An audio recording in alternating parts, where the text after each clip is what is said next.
I stood on the outskirts of my small hometown, gazing out at the rolling hills and the fading sun. It was a place where everybody knew each other, where traditions ran deep and values were held close to the heart. I loved this place, and I wanted nothing more than to see it thrive. But lately, our community had been facing challenges that made me question my own beliefs about the right to bear arms. Growing up, I had always been surrounded by guns. Hunting was a way of life for many families in our town, including mine. I learned to shoot at an early age, guided by my father's patient hand. Guns were a tool, a means to put food on the table and connect with nature.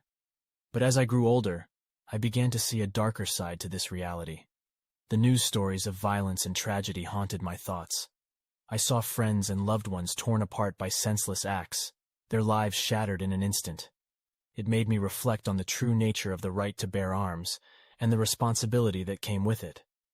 As I became more involved in basketball, my voice grew louder, and people began to listen. I realized that I had an opportunity to use my platform for good, to start conversations that could lead to change. So I decided to confront the issue head-on, even if it meant challenging the long-held beliefs of my community.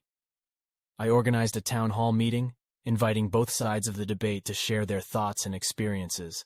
I wanted to foster understanding and bridge the gap between those who viewed guns as a fundamental right and those who believed in stricter regulations. It wasn't an easy task, as emotions ran high, but I knew it was necessary. Through open and honest conversations, we started to find common ground. We discovered that we all shared a common goal, the desire for a safe and thriving community. Slowly but surely, we began to understand that responsible gun ownership was the key. Together, we implemented initiatives to promote safety and education. We advocated for comprehensive background checks, mandatory training courses, and secure storage requirements. We encouraged responsible gun owners to lead by example, to be the guardians of change. In time, our community transformed.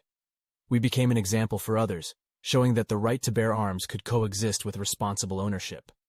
We proved that it was possible to uphold our traditions while safeguarding the lives of our loved ones. Reflecting on this journey, I realized that the right to bear arms was not a black and white issue. It was a nuanced and complex topic that demanded thoughtful consideration. It was about striking a delicate balance between personal freedom and collective responsibility.